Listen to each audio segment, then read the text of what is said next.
Sir बहुत शुक्रिया sir, thank you so much आज हमें समय देने के लिए। Good morning sir. मार्केट यहां से आगे आपको कैसा लग रहा है?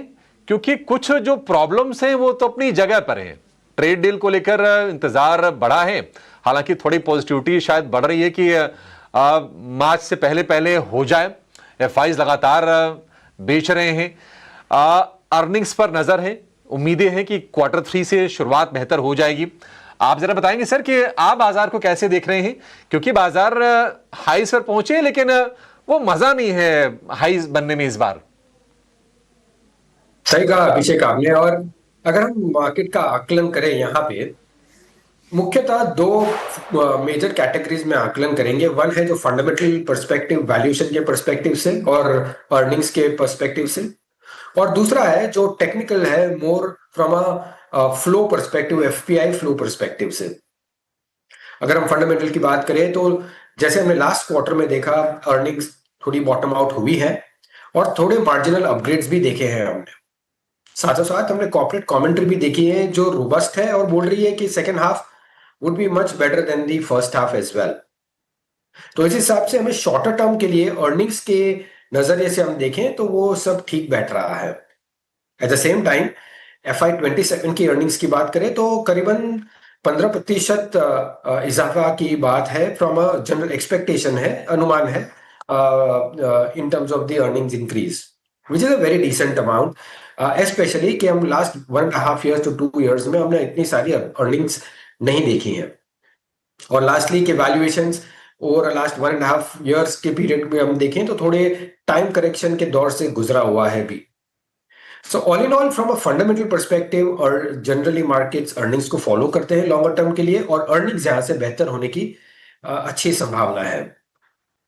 और हम टेक्निकल फैक्टर की बात करें जो एफपीआई फ्लो है, और वो मुख्य कारण है एक वरी का, तो लास्ट अगेन 1.5 to 2 years में देखें तो कोई ऐसा बड़ा एफपीआई फ्लो नहीं आया है। इनफैक्ट 2022 से अगर हम देखें तो वहां से भी वो दौर से यहां तक कोई बड़ा फ्लो नहीं आया है।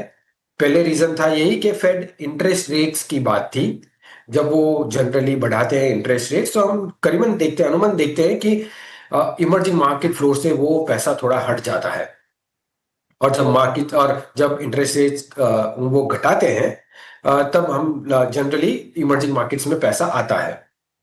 इस बार जब इमर्जिंग मार्केट में पैसा आया है तो वो जनरली चाइना का, कोरिया और ताइवान में गया है, खास करके क्योंकि वो एआई अपॉर्चुनिटी को लेके गया है।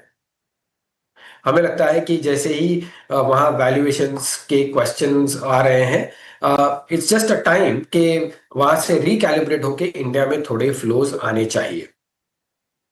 सो ऑल इन ऑल, अगर हम दोनों तौर से देखें तो मार्केट एक अच्छे इन्फ्लेक्शन पॉइंट पे खड़ा हुआ है 12 से 24 महीने के लिए, कि यहां से डिसेंट रिटर्न की संभावना हो सकती है। ठीक है, डिसेंट रिटर्न की संभावना है। एक चीज और आपसे जानना चाहेंगे सर, ये आपने फ्लोज की बात की, हम देख रहे हैं कि हमारे जो डोमेस्टिक इंस्टीट्यूशन है इनका कॉन्फिडेंस तो लगातार कायम है, इसमें कोई दिक्कत की बात है नहीं। एफआईज बेच रहे हैं, ये लोगों को थोड़ा परेशान कर रही है। तो एफआईज जो बेच रहे हैं, आपको क्या लग रहा है सर कि भारत उनको पसंद नहीं आ रहा है, या फिर कोई और हमसे ज्यादा बेहतर कर रहा है एशियन हमारे पीयर्स में, इसके चलते अभी यहां पर पैसे नहीं आ रहे हैं?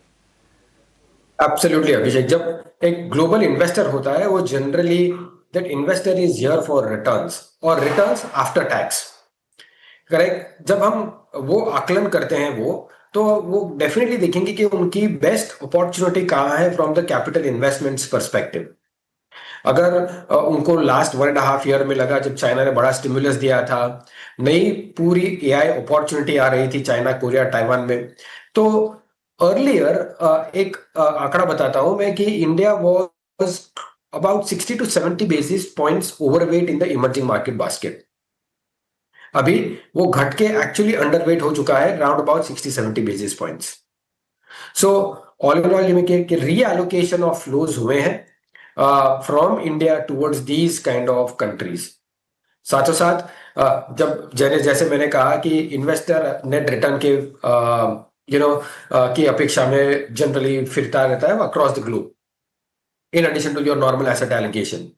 सो अगर हम कुछ कैपिटल गेन्स में फेर बदलाव कर सकते हैं गोइंग फॉरवर्ड, तो मुझे लगता है कि काफी अच्छी संभावना है एफपीआई फ्लोज को वापस आने के लिए। इंडिया एक कैपिटल स्टार्व्ड कंट्री है और कैपिटल हमें चाहिए। Of course domestic has been very very good, no doubt about it, but it's such a big opportunity, इतनी बड़ी अपॉर्चुनिटी है कि जितना भी कैपिटल लाओ उतना कम पड़े इंडिया में, अगर हमको 8% के ऊपर ग्रोथ सस्टेन करना है तो। So I look forward to the next budget also to see के हम क्या कर सकते हैं ये एरिया में भी। जी। वैभव सर, मान लीजिए अगर किसी को यहां से निवेश करना हो या फिर जो निवेशित हो उनको आगे के प्लान करने हो, तो बीएफएसआई में तो चीजें ठीक लग रही हैं, ऐसा लग रहा है कि नो ब्रेनर है, आगे ग्रोथ भी नजर आ रही है। लेकिन बाकी के जो बड़े सेगमेंट्स हैं, आईटी में ग्रोथ नहीं है, फार्मा में टैरिफ की टेंशन है, ऑयल एंड गैस में हम देख रहे हैं कि काफी ज्यादा रेगुलेटर है, ऑटो में जीएसटी का इंपैक्ट आ चुका है, तो पिक्चर थोड़ी सी अनक्लियर लग रही है। आप जरा मुश्किल को आसान कीजिए, बताइए कि आपके हिसाब से 3 बेस्ट परफॉर्मिंग सेक्टर यहां से कौन से हो सकते हैं। सी अभिषेक, हम अगर जीडीपी के कॉन्स्टिट्यूएंट्स देखते हैं, which is investments plus consumption plus net exports. Investments last 10 साल में जिस हिसाब से गवर्नमेंट ने एक सिंगल फोकस करके मेजर्स लाए हैं, तो हमें लगता है कि ये investments as a theme will continue to play going forward as well. दूसरा, कंजम्पशंस की बात करते हैं, तो जिस हिसाब से सेंट्रल गवर्नमेंट, स्टेट गवर्नमेंट और central bank all are focus towards reviving consumption, हमें लगता है कि अगले 12 से 24 महीने कंजम्पशन भी ठीक बैठेगा। जैसे बैंकिंग और फाइनेंस जैसे आपने कहा, आई थिंक एक आध क्वार्टर में स्टिल मुझे लगता है कि नेट इंटरेस्ट मार्जिन्स में थोड़ा प्रेशर रहेगा, बिकॉज जब भी रेट घटता है तो थोड़ा प्रेशर जनरली वो उधर बनता है। सो ये हम एक क्वार्टर या 2 क्वार्टर के बाद ऐसे थीम में बड़ी एग्रेसिव तरीके से प्ले करेंगे। और लास्टली, जब जैसे आपने ऑटोज कहा था, मैं एक एग्जांपल देता हूं आपको कि जब लास्ट टाइम 2009 में, इफ यू रिमेंबर, हमने फिस्कल स्टिमुलस दिया था एक्साइज ड्यूटी घटा के, और उस दौरान अगर हम देखें तो अगले 3 साल तक आफ्टर द रेट कट्स और आफ्टर द फिस्कल इम्पेटस, 3 साल तक 20 से 25% ग्रोथ आई थी ऑटो सेगमेंट में सेल्स के हिसाब से। वो 1 या 2 महीने की बात नहीं थी। और अभी हम ये अनुमान लगा रहे हैं कि generally analyst forecast between 5 to 7% है in terms of the growth. और ये भी देख रहे हैं कि अगर ये इतनी बड़ी जीएसटी कट हुई है, तो हमें ये नहीं लगता है कि ये एकदम शॉर्ट ड्रिवन है। ये आई थिंक इसका इफेक्ट कंटिन्यूड रहेगा अगले 2 साल तक, हमें अनुमान है। ऑफ कोर्स 25% तक नहीं बोल रहा हूं मैं, बट 10 से 15% भी अगर वॉल्यूम ग्रोथ करते हैं तो यहां से काफी अर्निंग्स अपग्रेड आ सकती हैं। सो ऑल इन ऑल, हमें इकोनॉमी के हिसाब से, कॉर्पोरेट्स के हिसाब से लगता है कि earnings I think from here onwards robust रहेगी। और अर्निंग्स जब रोबस्ट रहती है तो मार्केट भी ठीक ही बैठेगा।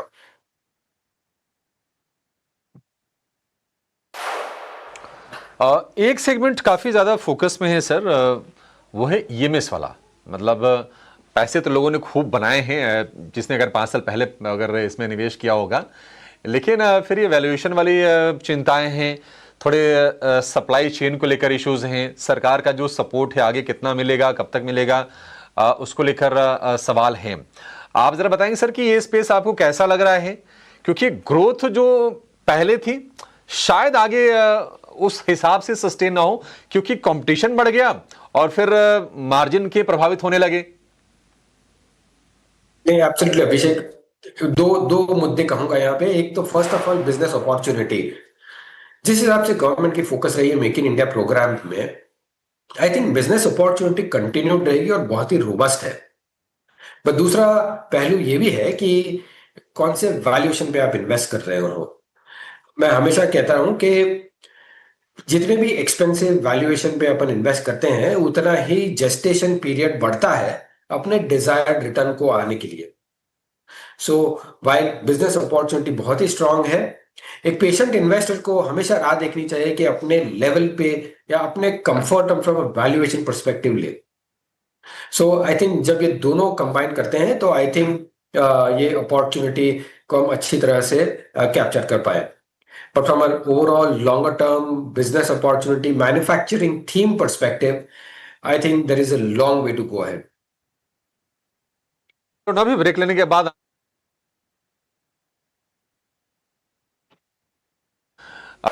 मैं जरा रिटेल जो निवेशक है उनके हिसाब से आपसे जानना चाहूंगा कि लोग बड़ी लंबी चौड़ी एक्सपेक्टेशन के साथ बाजार में आते हैं और ये कोविड के बाद जो हमने धड़ाधड़ डीमेट अकाउंट खुलते हुए देखे उसमें से बहुत सारे ऐसे लोग हैं ना जिन्होंने मार्केट में वो क्रैश देखा नहीं है कि नहीं वैल्यूएशन डिप्लीट भी होती है, आपको लॉसेस भी होते हैं और वो उनके मतलब बड़े वो प्रैक्टिकल अप्रोच नहीं होते हैं रिटर्न्स को लेकर।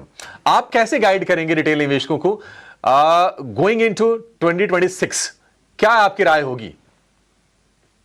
जी, हमें एक बहुत ही क्लियर रहना पड़ेगा कि जब इक्विटी इन्वेस्टर आते हैं तो कभी भी एक तरफा नहीं होता है, in terms of the risk perspective, क्योंकि इक्विटी मार्केट्स काफी फैक्टर्स से जूझता है, इन टर्म्स ऑफ अफेक्ट करता है, चाहे वो ग्लोबल फैक्टर हो या लोकल फैक्टर्स हो, अर्निंग्स फैक्टर, बहुत सारे वेरिएबल्स हैं जो इफेक्ट कर सकते हैं। और इसीलिए हम कहते हैं कि equities as an asset class is a little high risk high reward game. Now high reward का ये भी मतलब नहीं है कि हम पास्ट के रिटर्न्स को एक बेंचमार्क बना के आगे चले, राइट? अगर हम लॉन्ग टर्म हिस्ट्री देखते हैं 15 साल की, 20 साल की, और वो जो एवरेज रिटर्न्स हम पकड़ के चले, तो I think that is a safer expectation to go along with it. Lastly मैं ये भी कहूंगा कि हमने over a very long period of time यही देखा है कि market always follows the corporate earnings growth. Of course, in between there can be euphoria, optimism, extra optimism, or there can be underwhelming reaction to those. But over a longer term, जैसे जैसे earnings बढ़ती है market की, वैसे ही market का general performance होता है। सो earnings ये एक वेरी वेरी क्लियर हम बोल सकते हैं कि ये अगर आप एक्सपेक्टेशन ये कर रहे हो कि 20% 25% की earnings year on year over a very long period of time increase करेंगी, तो बहुत डिफिकल्ट टास्क है to achieve that. So you have to temper the expectations, longer term returns देखिए, to just have a benchmark, not a immediate short term returns. तो I think you would be safer to have your financial goals planned.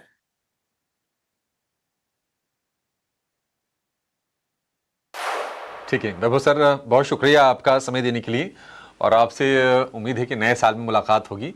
उसके